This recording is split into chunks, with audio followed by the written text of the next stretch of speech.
Moving out was the best decision I ever made. My new place was small but mine. No rules, no tension, just quiet. I worked part-time at the campus gym and studied between shifts. It wasn't glamorous, but it felt like control, something real. For the first time in years, I didn't wake up to fake laughter. No one asking if I'd done my laundry or who I was texting. I started going to the gym regularly, pushing harder each week. Slowly, the skinny kid in the mirror became someone different. More confident, more grounded, finally proud of his reflection. Melissa noticed. Of course she did. Her texts started changing. "Proud of you, Ethan. You're looking strong lately." It felt wrong. Compliments wrapped in something sharp. Dad barely texted. When he did, it was short and tired. I knew he was drowning in whatever life Melissa built. Chloe posted online, every day like she was famous. Trips, selfies, captions about success she never earned. I scrolled past and kept my distance. They weren't my world anymore. I focused on myself, on friends who actually cared. That's when I met Lily. She laughed at my dry humor. We met during a late study session at the library cafe. Her energy was calm, not performative, not loud. It was weird how easy it felt to talk to her. No games, no small talk that led nowhere, just honesty. We started hanging out more often. Study breaks became movie nights. Then movie nights turned into dinners, and dinners turned into us. I didn't realize how much I'd missed being seen. She asked about my life, and I told her most of it. Not all, not the part with Melissa's suffocating control. That was a past I didn't want to reopen.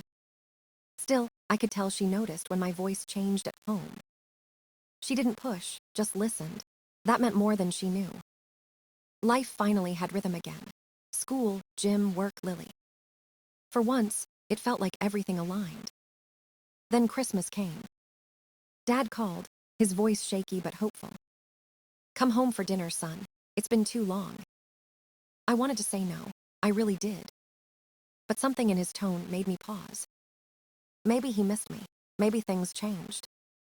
I agreed, against every instinct screaming not to. The day came faster than I expected. I dressed well. Clean sweater, decent jeans, new haircut. I wanted to show him I'd grown up.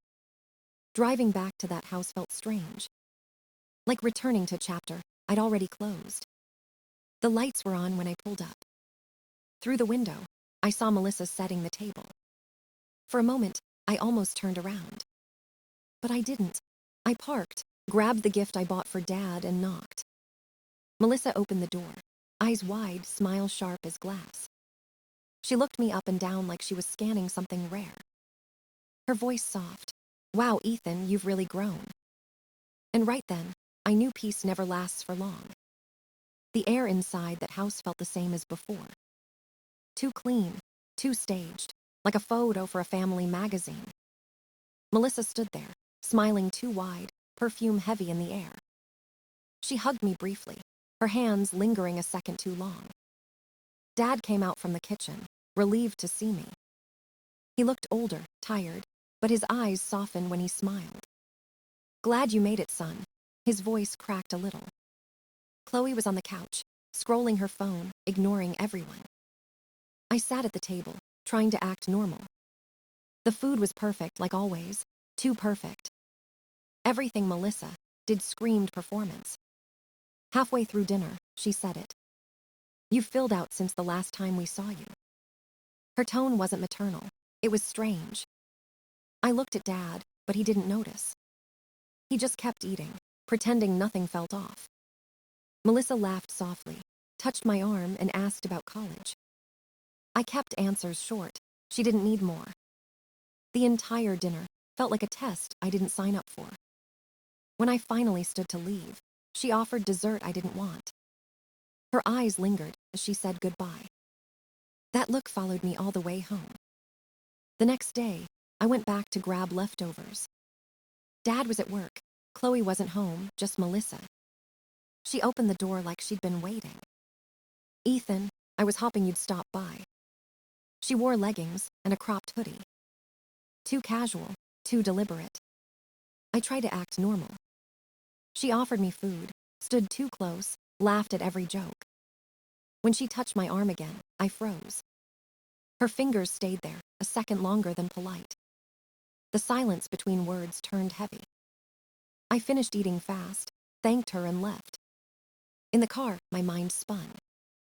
Was I imagining it, or had she crossed a line? Either way, I promised myself to keep distance. But she wasn't done. A week later, she texted me a picture of Dad's garden. "Your father's been too busy. I could use your help planting." I ignored it, then another text. "Miss having you around the house."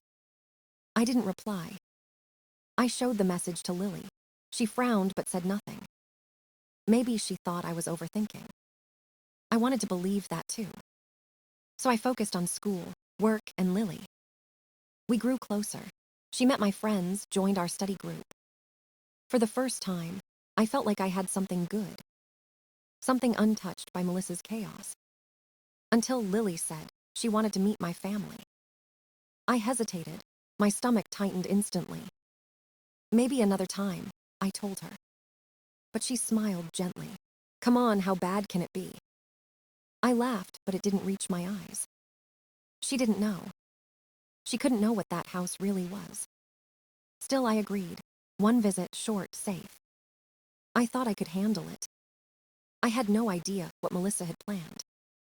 No clue she'd already decided to destroy everything good in my life. The day of the visit came faster than I expected. Lily was excited, dressed simply, smiling like she always did. I tried to hide my nerves, but she noticed. "Relax," she said. "It's just lunch." I wanted to believe her, but something inside me knew better. When we arrived, Melissa opened the door almost instantly. She looked prepared. Hair perfect, makeup flawless, perfume strong. Her smile didn't reach her eyes. Lily Wright, the famous girl I've heard so much about. I never told her much about Lily, and the word famous stung. Lily offered a handshake, but Melissa ignored it and hugged her. The air turned stiff in seconds. Dad walked in, trying to play the role of peacekeeper. "Glad you two could make it," he said awkwardly. Chloe sat on the couch, glued to her phone, pretending we didn't exist. Melissa guided us to the table, all smiles and shallow charm. "So Lily," she began, voice dripping with sugar. "What's your major?" "Biology," Lily answered, calm and polite. Melissa tilted her head. "Not many girls go into science. Must be tough." Lily smiled. "Not really, I like a challenge." Melissa's eyes narrowed, like she didn't like the answer. She kept going. "Do you plan to work after graduation, or get married?" I shot her a warning look, but she ignored me. Lily chuckled. "Maybe both. I hear multitasking is allowed now."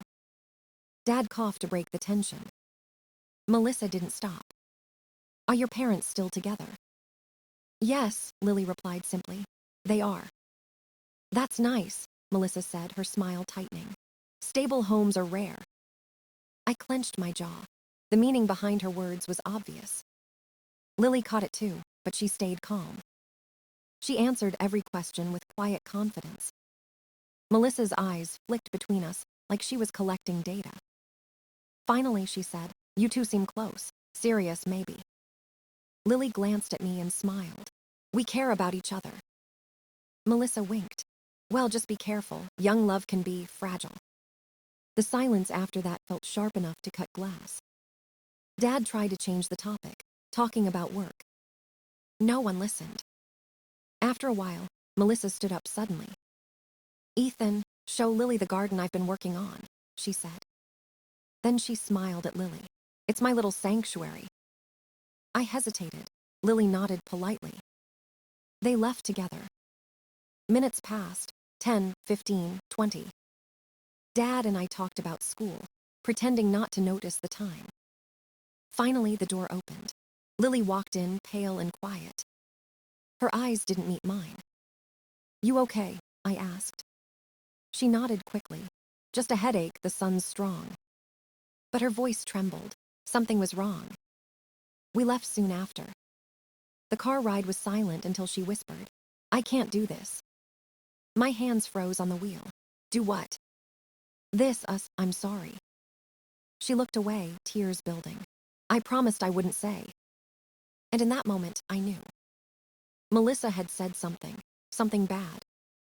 And whatever it was, it broke everything. The drive back from Lily's place felt endless. Her words kept echoing in my head. I promised I wouldn't say. It looped like a broken song.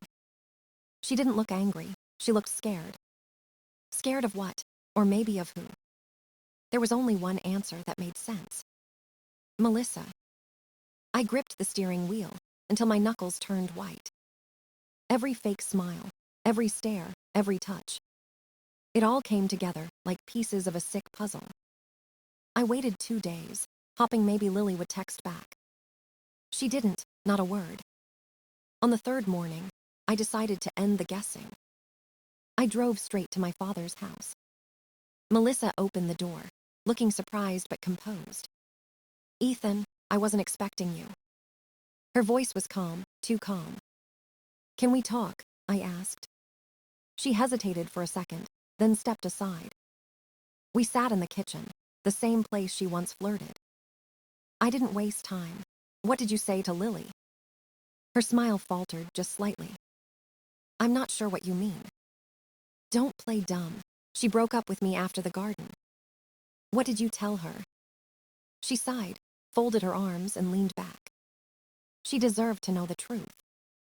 My heart dropped. "What truth?" "That you carry a genetic condition, something serious. It wouldn't be fair to hide it." For a second, I thought I misheard. "You told her I'm sick." She shrugged.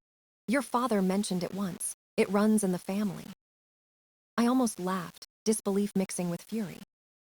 "My great-uncle had arthritis, Melissa. That's not a condition." She tilted her head, unbothered. She deserved honesty. I was protecting her.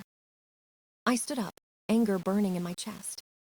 "That wasn't your place. You ruined something real." She stood too, voice suddenly soft. "I just care about you, Ethan, more than you realize." She took a step closer, reaching for my arm. Her hand lingered. "You've become so mature.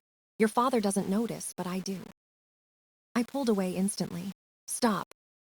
She moved closer, eyes dark, whispering. "You don't have to pretend anymore."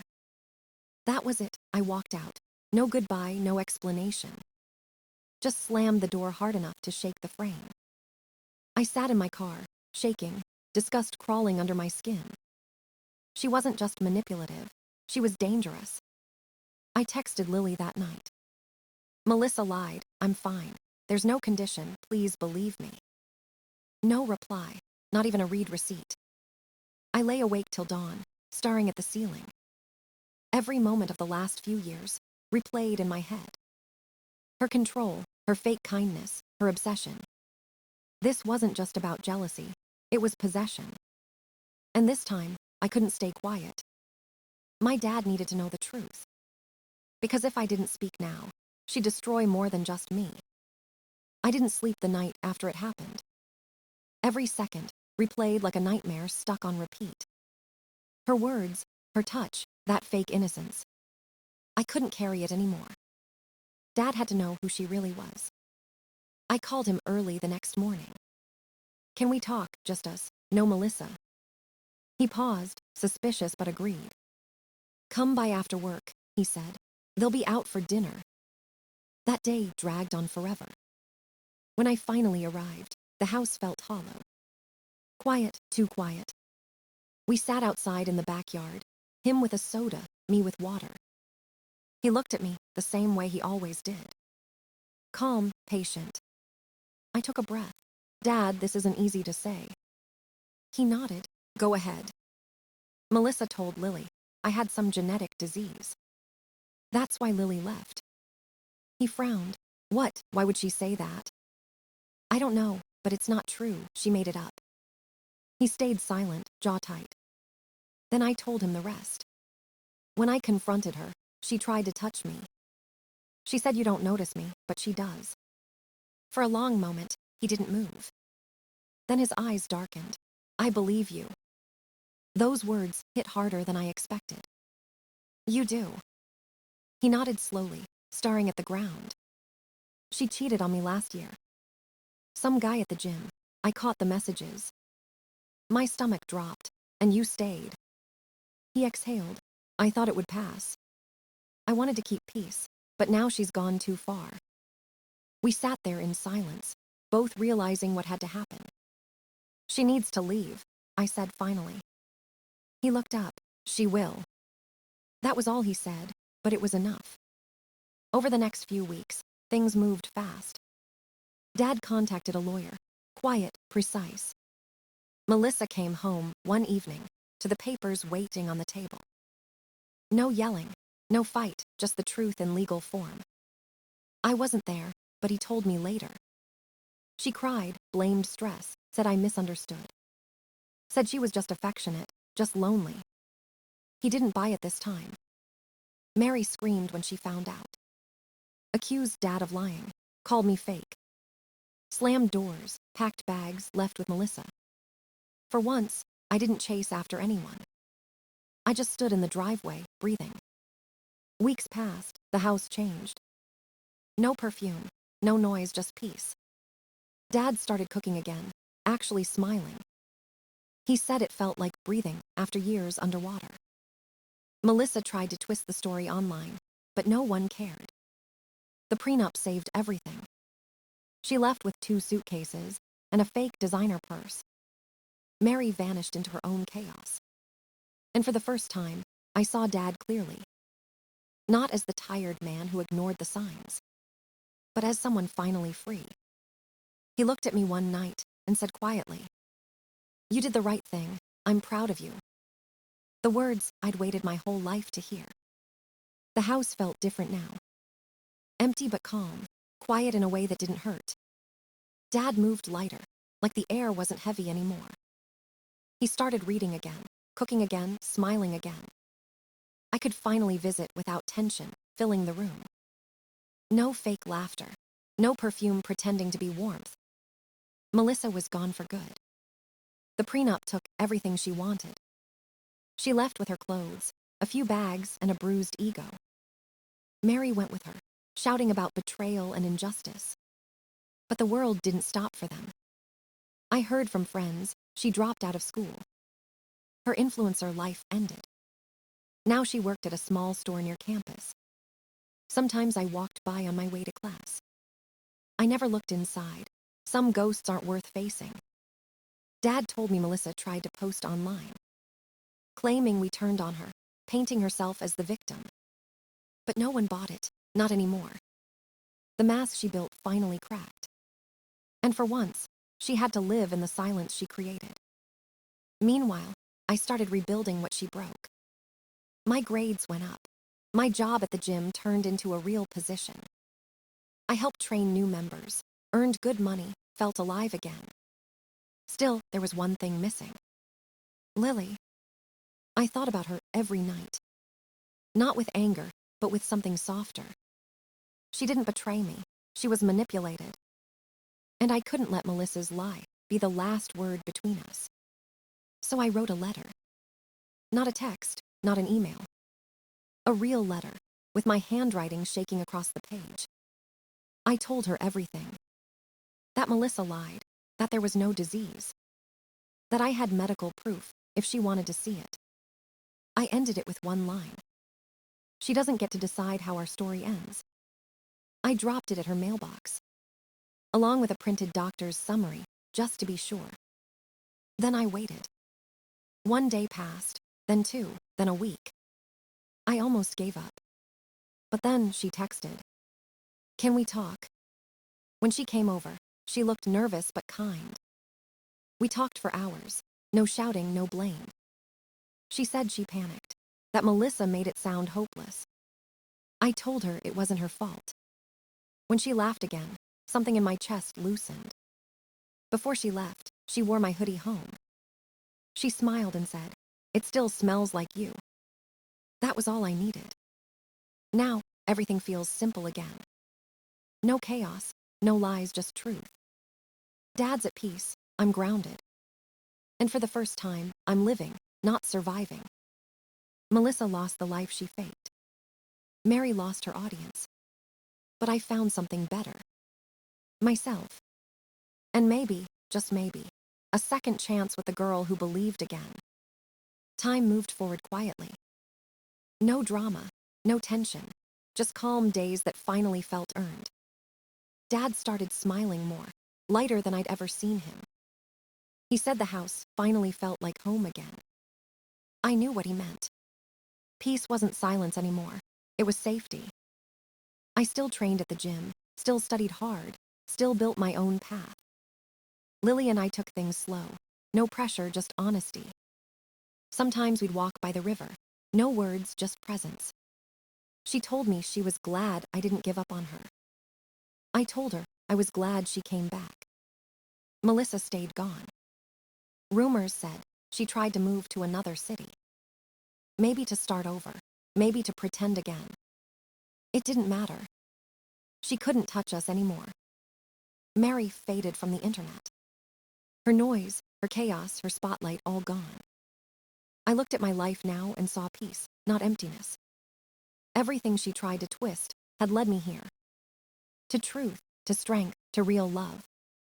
Sometimes pain clears the fog we didn't know was there. And standing in that clarity, I finally knew. This was the ending I had been fighting for all along.